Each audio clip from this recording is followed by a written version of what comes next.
Hello student, कैसे हो आप सभी।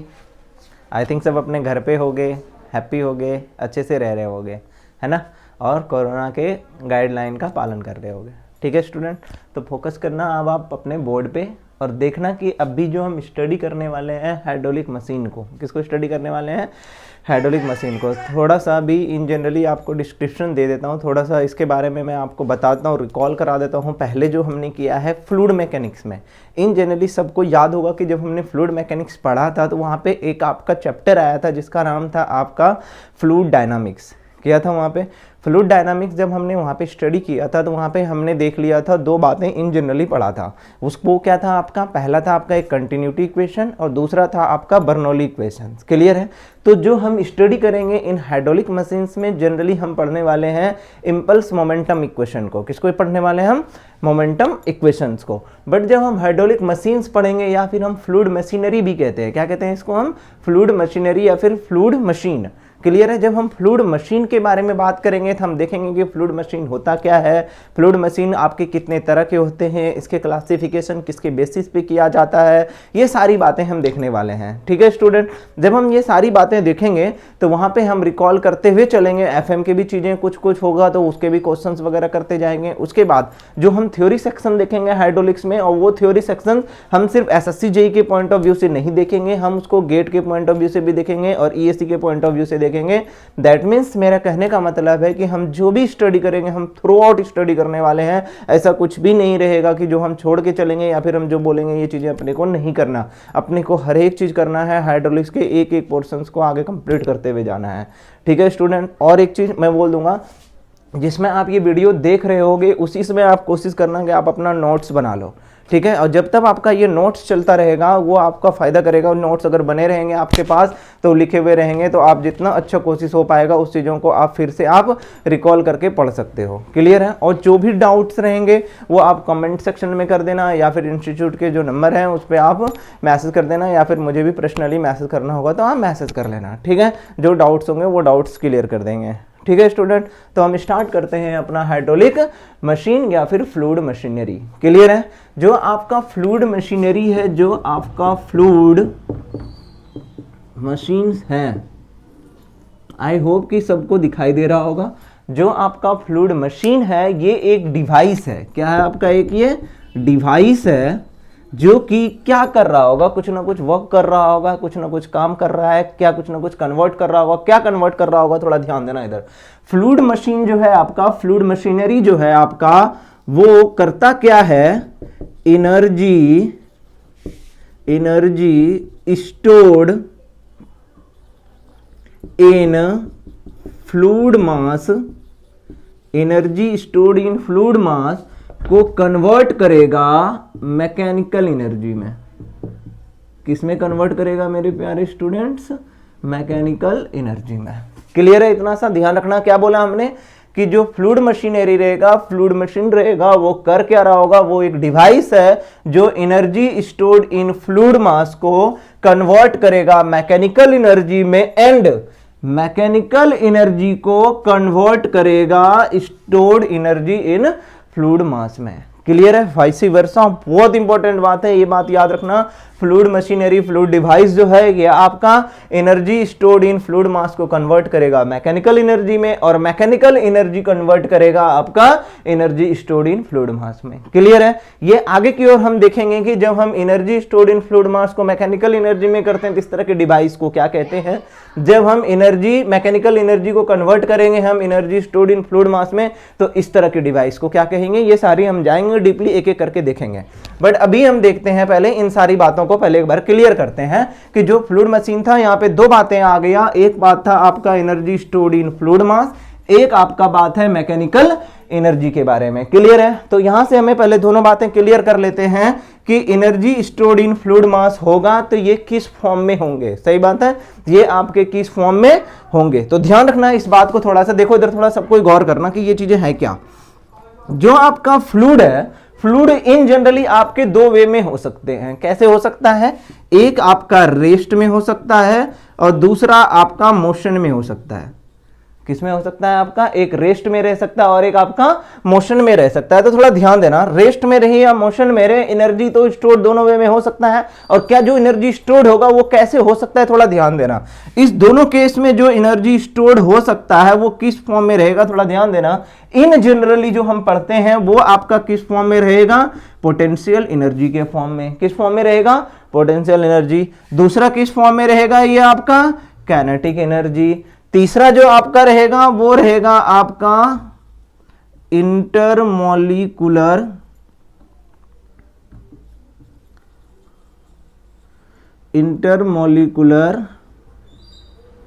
टेम्परेचर की वजह से। इंटरमॉलिक्यूलर टेम्परेचर की वजह से मतलब इंटरनल एनर्जी की वजह से आप इसे कह सकते हो इंटरनल एनर्जी।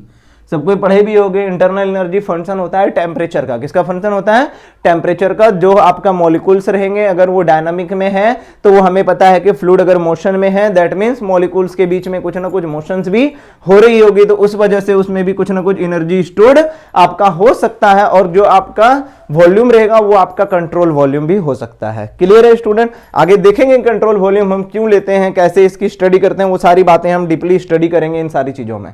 क्लियर है? पहले थोड़ी इन चीजों को क्लियर करते हैं। पोटेंशियल एनर्जी को, काइनेटिक एनर्जी को थोड़ा याद करना, थोड़ा सोचना इस बात को। अगर मान लो अपने पास कि सर्टेन क्वांटिटी ऑफ फ्लूइड है अपने पास, कि एक बाल्टी पानी है, हम कोई भी पानी पड़ा हुआ था उसको हमने एक कंटेनर में रख लिया। एक कंटेनर में रख लिया मतलब अगर एक बाल्टी में रख लेंगे तो उसकी कुछ ना कुछ हाइट हो जाएगी, और हमें पता है अगर हाइट है दैट मींस आपके पास पोटेंशियल एनर्जी है। क्लियर है? और उसी को अगर आप एक पैसेज के थ्रू अगर आप फ्लो करवाओगे, जब आप फ्लो करवाओगे तो आपको पता है कुछ ना कुछ वेलोसिटी होगा, और अगर कुछ ना कुछ वेलोसिटी होगा दैट मींस कौन सा एनर्जी आ जाएगा आपका, काइनेटिक एनर्जी आ जाएगा। क्लियर है स्टूडेंट? पोटेंशियल एनर्जी किस फॉर्म में हो सकता है, काइनेटिक एनर्जी किस फॉर्म में हो सकता है। क्लियर है? तो एनर्जी स्टोर्ड इन जो फ्लूइड रहेगा मेजरली क्या क्या हो सकता है आपका, potential energy, kinetic energy, intermolecular energy, pressure energy भी हो सकता है, फ्लो वर्क भी हो सकता है, बहुत सारे केसेस हो सकते हैं, बट जो मेजरली हम देखते हैं वो इन्हीं तीनों चीजों को देखते हैं। क्लियर है स्टूडेंट? उसके बाद जो मैकेनिकल एनर्जी है, मैकेनिकल एनर्जी सबको जानता है। मैकेनिकल एनर्जी किसको कहते हो आप, rotating shaft against a load. Clear है? ये तो हम इन जनरली सबको जानते हैं। मैकेनिकल एनर्जी किसको कहते हैं, rotating shaft against a load. Clear है? तो यहां से हमने देख लिया दो चीजें था आपके पास, energy stored in fluid mass and mechanical energy. तो हमने एक चीज देख लिया कि फ्लूइड मशीन या फ्लूइड डिवाइस जो है आपका क्या करेगा, इसको कन्वर्ट करेगा इसमें, या फिर मैकेनिकल एनर्जी को कन्वर्ट करेगा स्टोर्ड एनर्जी में। ये दो बातें था आपका फ्लूइड मशीनरी का। क्लियर है स्टूडेंट? और एक चीज मैंने स्टार्टिंग में बोला था कि आप वीडियो में सारी चीजें नोट डाउन करते जाना साथ साथ। आई होप कि अभी सब कोई आप लोग नोट डाउन कर रहे होगे, नहीं तो 2-5 सेकंड 10 सेकंड का टाइम दे रहा हूं, आराम से जल्दी जल्दी इसको नोट कर लो, या फिर स्क्रीनशॉट जिसको लेना है स्क्रीनशॉट अभी ले लो, फिर आप अपने घर पे नोट डाउन कर लेना। ठीक है स्टूडेंट? चलो जल्दी से करो। क्लियर है? आई होप कि सबका हो गया होगा। Good. Now gives the heading classification of fluid machine. Classification of fluid machine, कर लो जल्दी जल्दी सबको ही।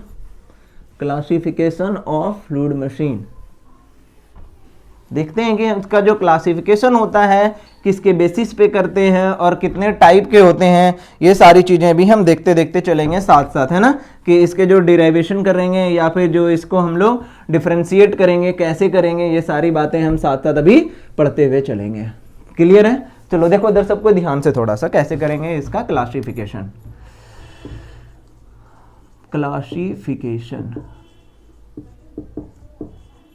क्लियर है? देखो इधर इसकी जो क्लासिफिकेशन करेंगे वो क्लासिफिकेशन करेंगे on the basis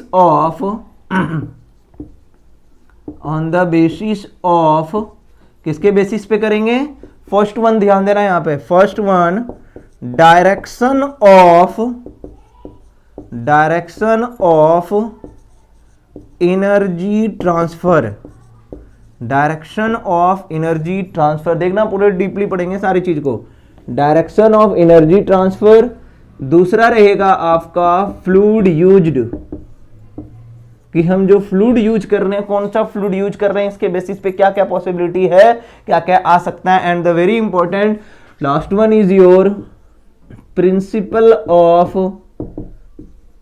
principle of operation, principle of operations. Clear है? तो क्लासिफिकेशन जो करते हैं किसके किसके बेसिस पे करते हैं हम लोग फ्लूइड मशीनरी का, वो है आपका direction of energy transfer, fluid used and principle of operation. इसके बेसिस पे हम इन जनरली स्टडी करते हैं। क्लियर है स्टूडेंट? और एक बात मैं अभी क्लियर कर देता हूं, जो सेमेस्टर के स्टूडेंट्स होंगे, जो सेमेस्टर की स्टडी कर पढ़ाई कर रहे होंगे, उनके भी रहते हैं फिर हाइड्रोलिक मशीन्स वगैरह, तो उसमें प्रिंसिपल ऑफ ऑपरेशंस के जो अभी टाइप्स लिखेंगे आप इन जनरली देखना, सेमेस्टर में अक्सर ये सारे क्वेश्चंस पूछे जाते हैं।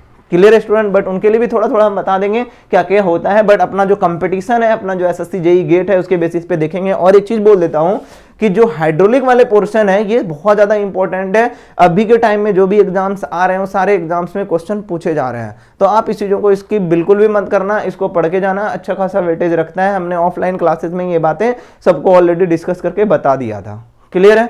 चलो देखते हैं। तो class direction of energy transfer हमने देखा कि एनर्जी तो आपके दो चीजें था, एक था आपका स्टोर्ड एनर्जी और दूसरा था आपका मैकेनिकल एनर्जी। तो थोड़ा ध्यान देना है यहाँ पे, देखो इधर थोड़ा, इसके बेसिस में क्या क्या हो सकते हैं। अगर आपका एनर्जी स्टोर्ड ES लिखा हमने, अगर ये ट्रांसफर हो जाएगा मैकेनिकल एनर्जी में, किसमें कन्वर्ट होगा?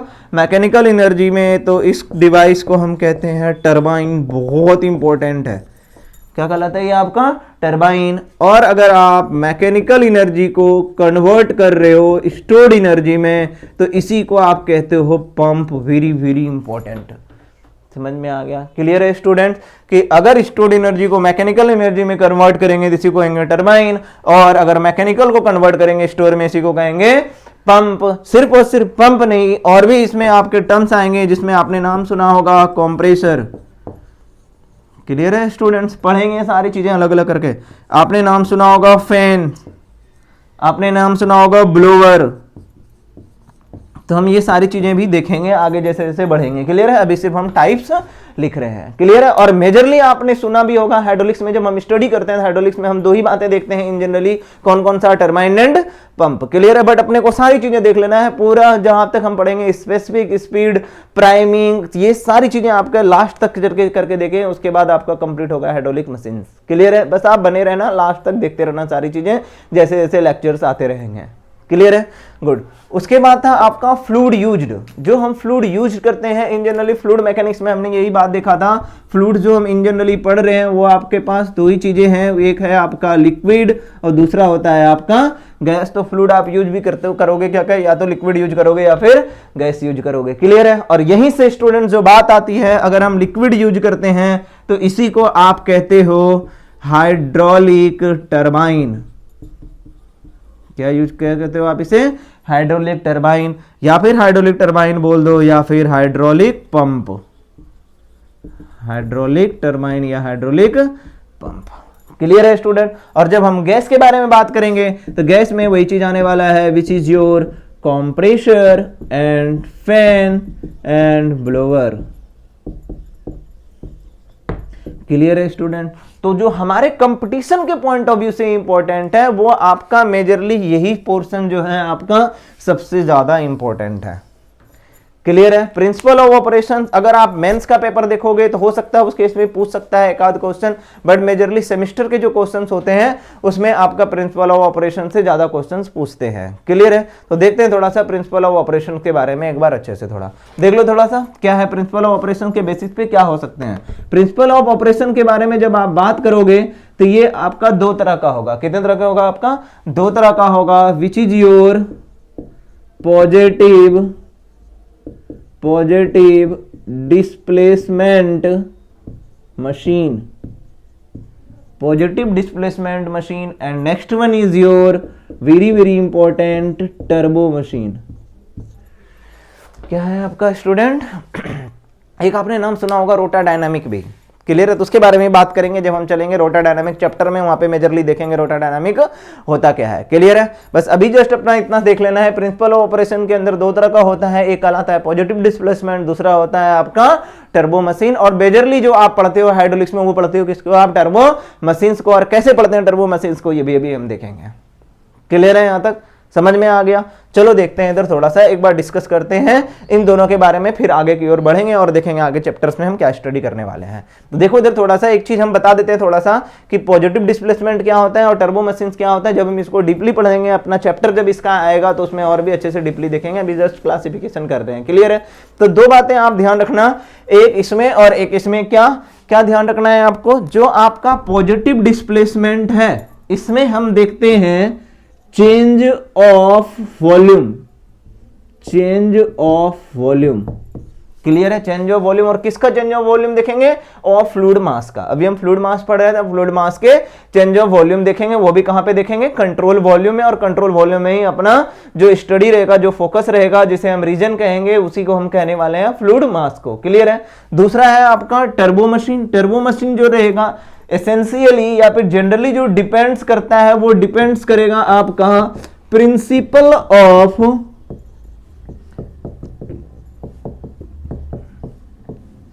फ्लूइड डायनामिक्स पे। किस पे डिपेंड करेगा? प्रिंसिपल ऑफ फ्लूइड डायनामिक्स पे।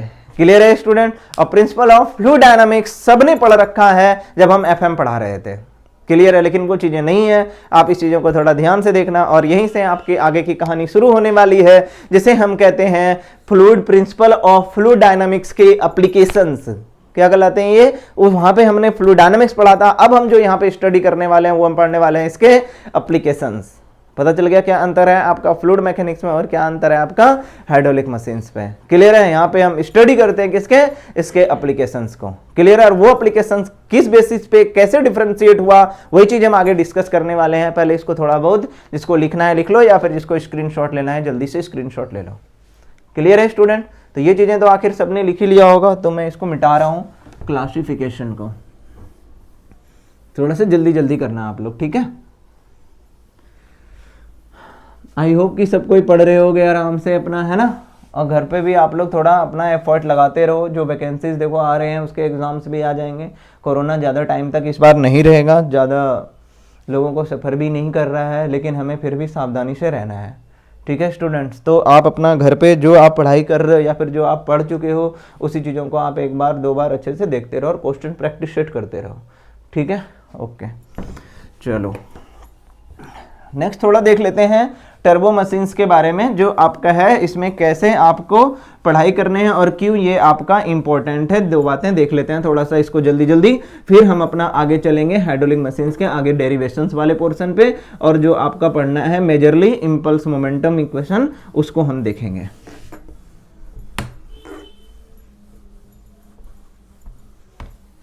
ठीक है स्टूडेंट? तो सबको ही अपने कॉपी पे लिखना नोट पॉइंट, बहुत इंपॉर्टेंट पॉइंट है, बहुत इंपॉर्टेंट नोट पॉइंट।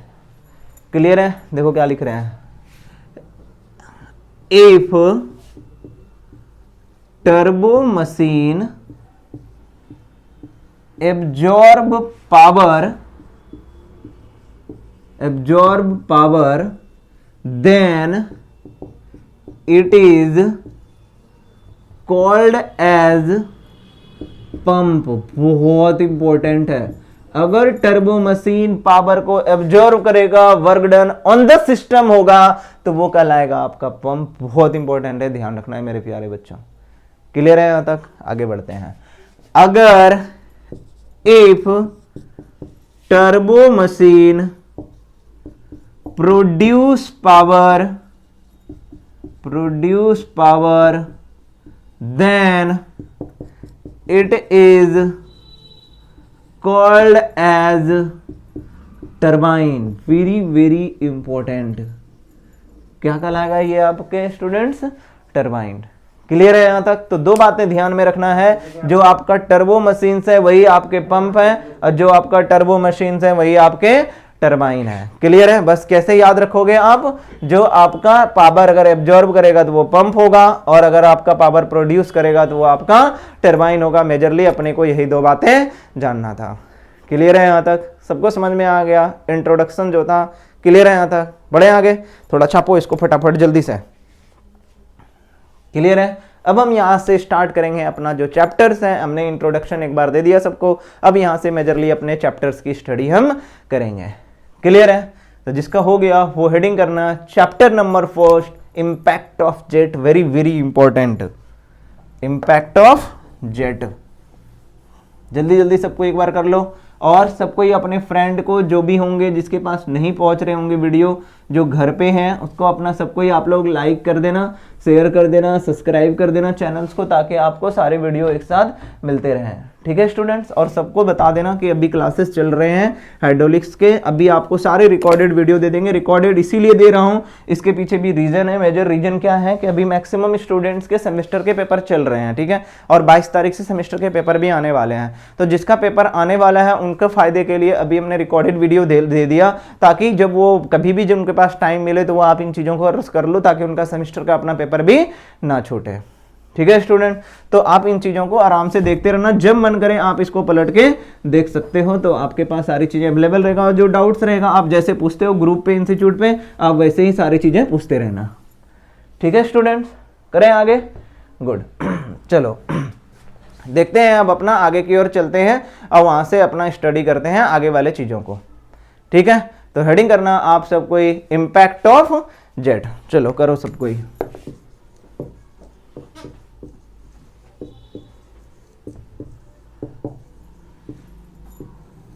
यही आपका फर्स्ट चैप्टर है, इम्पैक्ट ऑफ जेट। बहुत इंपॉर्टेंट है, थोड़ा अच्छे से पढ़ना सबको ध्यान से। क्लियर है?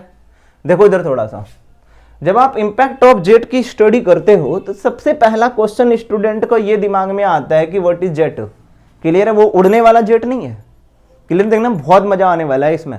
जो इम्पैक्ट ऑफ जेट है वो उड़ने वाला जेट नहीं है। जेट हम कहेंगे किसको? जेट किसको कहते हैं?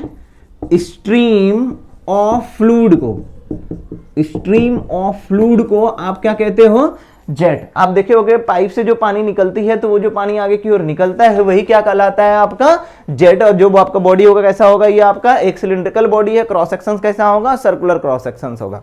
क्लियर है स्टूडेंट? इन जनरली हमने ये सारी बातें भी देखा था जब हमने फ्लूइड मैकेनिक्स में स्टडी किया था, pressure inside the liquid jet. याद करो, पढ़ाया था उस दिन भी हमने बोला था क्लासेस में। तो जेट जो रहता है, जेट किसको कहते हैं? स्ट्रीम ऑफ फ्लूइड को जेट कहते हैं। आई थिंक सबको याद भी होगा प्रेशर कितना होता है आपका? 2 सिग्मा एस अपॉन डी। याद करो, याद पढ़ाया था हमने। लिक्विड बबल्स के अंदर कितने होते हैं? 4 sigma S upon D. Salt bubble के कितने होते हैं? 8 sigma S upon D. I think सबको याद होगा। क्लियर है? चलो देखते हैं, आगे की ओर बढ़ते हैं। स्ट्रीम ऑफ फ्लूइड, सबसे पहली बात ये देखना है कि जब हम स्ट्रीम ऑफ फ्लूइड पढ़ेंगे तो इन जनरली जो स्टडी करने वाले हैं वो स्टडी क्या करने वाले हैं, सोचना थोड़ा सा। इम्पैक्ट ऑफ जेट, ये इम्पैक्ट ऑफ जेट जो है आपका, वो कहां पे लगाएंगे? सबसे पहली बात तो वो जो हम ही अप्लाई करेंगे इन जनरली, वो हम अप्लाई करने वाले हैं स्टेशनरी प्लेट पे। कहां पे अप्लाई करने वाले हैं? स्टेशनरी प्लेट पे। जब आगे की ओर लेक्चर अपना मूव करेगा तो हम वहां पे देखेंगे मूविंग प्लेट पे भी।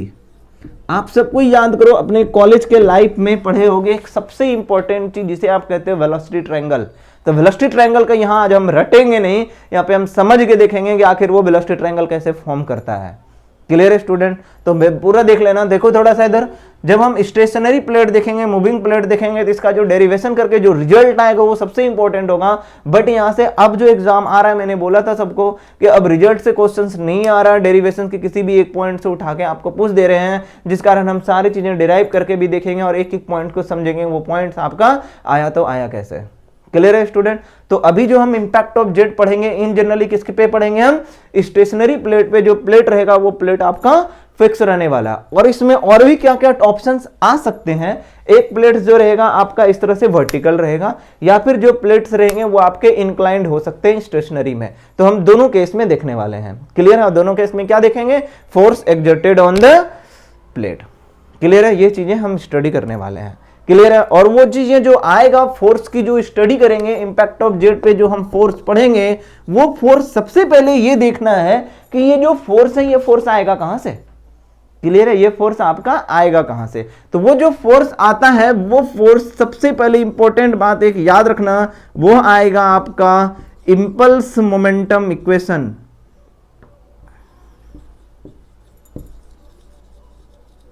कहां से आएगा? वो आपका इंपल्स मोमेंटम इक्वेशन। तो सबसे पहले यही चीज देखना है कि इंपल्स मोमेंटम इक्वेशन आपका होता क्या है। क्लियर है स्टूडेंट? जिसे नोट करना है थोड़ा सा नोट कर लो और आगे की ओर देखेंगे। क्लियर है? करें आगे? चलो देखते हैं इंपल्स मोमेंटम इक्वेशन होता क्या है और डिराइव करके देखेंगे। उसके बाद जो आपका इम्पैक्ट ऑफ जेट का जो पहला टॉपिक है, फोर्स जो एक्सर्ट करेगा ऑन ए स्टेशनरी प्लेट, उसकी वैल्यू कितनी होगी, डिराइव करके भी हम इन चीज़ों को देखेंगे। क्लियर है? तो अभी सबसे पहले आप लोग सबको ही हेडिंग करना इम्पल्स मोमेंटम इक्वेशन। हेडिंग करो इम्पल्स मोमेंटम इक्वेशन। कर लिए? देखो इधर सबको ही, impulse momentum equation. Impulse momentum equation जो होती है, सबसे पहली बात, it based on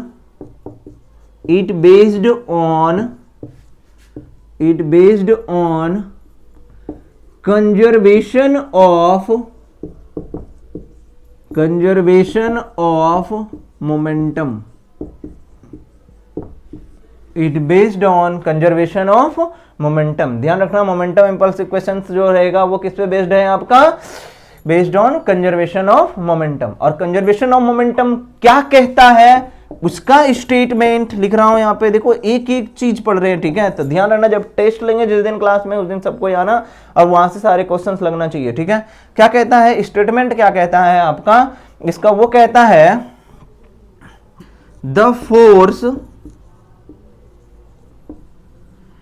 acting on fluid mass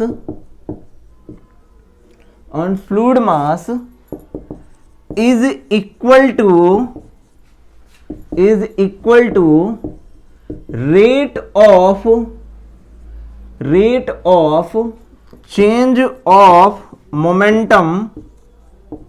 rate of change of momentum. अब ध्यान रखना एक बात, यहां से बहुत फिर से घूम के बाद आती है कि जो आपका मोमेंटम है वो मोमेंटम आपका लीनियर भी हो सकता है, वो आपका एंगुलर भी हो सकता है स्टूडेंट्स। क्लियर है? तो इन जनरली जो हम यहां पे लेंगे वो आपका मोमेंटम कैसा होगा, आपका लीनियर। ध्यान रखना। और एंगुलर मोमेंटम क्या होगा आगे करेंगे तो वो भी बता देंगे एक चीज। तो क्या लिखा हमने, the force act on fluid mass is equal to rate of change of momentum per unit time in that direction। मतलब x डायरेक्शन, y डायरेक्शन या फिर z डायरेक्शन, जो भी आप पढ़ते हो उस डायरेक्शन में हमें देखना है। क्लियर है? क्या कहता है पता चल गया, it based on conservation of momentum. Conservation of momentum क्या कहता है, the force act on fluid mass is equal to rate of change of momentum in that direction. Clear है? और जब आप मोमेंटम के बारे में बात करते हो, उसके रेट के बारे में बात करते हो, तो आप सब ने पढ़ा होगा Newton second law of motion. पढ़े हो Newton second law of motion? तो अगला हेडिंग आप लोग वही करना, Newton second law of motion. पहले इसको नोट डाउन कर लो फटाफट। और क्या चीज है ये स्टेटमेंट, इसके बारे में आगे हम अभी बात करेंगे, पहले इसे नोट डाउन करो फटाफट जल्दी से।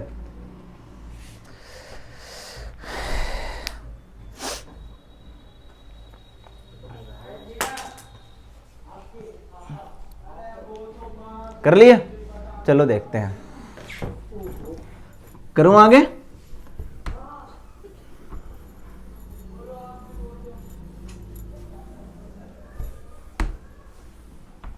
देखो इधर थोड़ा सा, Newton second law of motion क्या था आपका। Newton second law of motion जब हमने पढ़ा था तो वहां पे हमने देखा था Newton second law of motion में जो सबसे इंपॉर्टेंट पॉइंट था, सबसे जो वैल्यूएबल पॉइंट था, वो था आपका क्या, कि समेशन ऑफ एफ किसके बराबर होगा, मास इनटू एक्सेलरेशन के। यही पढ़ा था हमने। क्लियर है? Newton second law of motion क्या कहता है, summation of F equal to m a. और यही जो एफ रहता है ये क्या कहलाता है आपका, टोटल फोर्स। और अभी हमने बोला था इन जनरली जो हम स्टडी करते हैं वो टर्बो मशीन था। वो टर्बो मशीन में हमने जो लिखा था प्रिंसिपल ऑफ डायनामिक फ्लूइड, और डायनामिक्स में हम देखे थे जो आपका फोर्सेस रहता था, कौन कौन सा फोर्सेस था एक बार रिकॉल कर देते हैं यहाँ पे, F P, F G, F भी, एफ टी, एफ सी पढ़े थे। और इसी को हमने बोला था टोटल फोर्स। इसके एनालिसिस को क्या कहते हैं ये भी पढ़ा था। एफ सी जीरो कर देंगे क्या कहते हैं वो लिखा था, एफ टी जीरो कर देंगे तो वो क्या होता है वो लिखा था, एफ बी जीरो कर देंगे तो क्या होता है वो भी लिखा था हमने क्लास में जब हमने ऑफलाइन में ये सारी चीजें देखा था। क्लियर है स्टूडेंट? चलो आगे बढ़ते हैं, देखते हैं यहाँ पे थोड़ा। एम जो रहता है, एम क्या कहलाता है आपका, मास। ए क्या कहलाता है आपका, एक्सेलरेशन। ये बातें तो सबका क्लियर है, क्लियर है यहाँ तक। और एक चीज, जो आपका एक्सेलरेशन है, एक्सेलरेशन किसको कहते हो आप? Velocity with respect to time, ये कहलाता है आपका। तो यहां से आप लिख सकते हो summation of F equal to m into acceleration, acceleration की जगह पे ये वाला वैल्यू रख दो dv अपॉन dt। क्लियर है। मास जो है, मास तो कांस्टेंट है, इसको आप लिख सकते हो summation of F equal to dmv upon dt, लिख सकते हैं। और सबने पढ़ा होगा मोमेंटम को किससे डिनोट करते हैं? p से, और p इक्वल टू क्या होता है आपका? mv, पढ़े थे ये चीजें। और यही p क्या कहलाता है आपका? मोमेंटम। क्लियर है स्टूडेंट्स? तो देखना इधर थोड़ा सा, तो यहां से आ गया summation of force, the net force acting on fluid mass is equal to rate of change of momentum, और यही है मोमेंटम आपका mv। तो यही कहलाता है आपका मोमेंटम प्रिंसिपल। क्या कहलाता है ये आपका? Momentum principle. बहुत इंपॉर्टेंट। और एक चीज, किसको मैं कैसे लिख सकता हूं, देखना इधर, summation of F into d t equal to d m v लिख सकता हूं। इसको हमने क्रॉस मल्टीप्लीकेशन कर दिया। जब आप क्रॉस मल्टीप्लीकेशन करोगे तो यहां से आपका एक इक्वेशन आएगा, और इसी इक्वेशन को कहते हैं इंपल्स मोमेंटम इक्वेशन। क्या कहते हैं इसको? Impulse momentum equations. क्लियर है? पता चल गया कि जो आपका इंपल्स मोमेंटम इक्वेशन होना है वो क्या होना है। और इसी के बेस्ड पे जो हम आगे की ओर डिराइव भी करेंगे, डेरिवेशन भी करेंगे, जो हम फोर्सेस को कैलकुलेट करेंगे, वो फोर्सेस भी हम आगे कैलकुलेट करके देखेंगे आपका कैसे कैसे निकलेगा। क्लियर है स्टूडेंट? थोड़ा एक बार सबको इसको नोट डाउन कर लो आप लोग सबको ही। क्लियर है? और एक बात जो हम नेक्स्ट क्लास में देखेंगे, नेक्स्ट क्लास में हम वहां पे देखेंगे इन सारी चीजों को आगे करके कि आपका जो फोर्स की वैल्यू निकलती है वो फोर्स की वैल्यू हम कैसे कैलकुलेट करेंगे, फोर्स कैसे आपका एग्जर्ट करेगा। आज इंट्रोडक्शन था, मैंने इंट्रोडक्शन में आज आपको इतने सारी चीजें बता दिया। ठीक है स्टूडेंट? तो जब हम आगे की ओर चलेंगे, यानी आगे कब, यानी कल ही जब चलेंगे, तो वहां पे आपको पूरा एक टॉपिक तो एटलीस्ट कवर करके देंगे, जहां से आपका ऐसा नहीं करेंगे, क्योंकि ये चीजें जो आने वाला है आगे वाला डेरिवेशन, उसमें कम से कम जो आप अभी एक लेंगे, फोर्स जब निकालेंगे, force exerted on stationary plate, तो इसमें कम से कम टाइम लगेगा 1 घंटा। इसी कारण मैं अभी यहाँ पे नहीं कर रहा हूँ, क्योंकि अभी जब इसको करें और इसको अगर आधा छोड़ देंगे फिर अगले दिन हो सकता है आपको समझ में ना आए। तो इसलिए क्या करेंगे, अभी जो टॉपिक ये चल रहा है इसके आगे वाले जस्ट हम अगले कल की लेक्चर में कर देंगे, ताकि 1 घंटे में वो पूरा टॉपिक दे देंगे, जहां से आपका सारा चीज क्लियर हो जाए, आपके सारे डाउट्स भी आपके क्लियर हो जाए एक ही दिन में। क्लियर है स्टूडेंट्स? थैंक यू, मिलते हैं कल।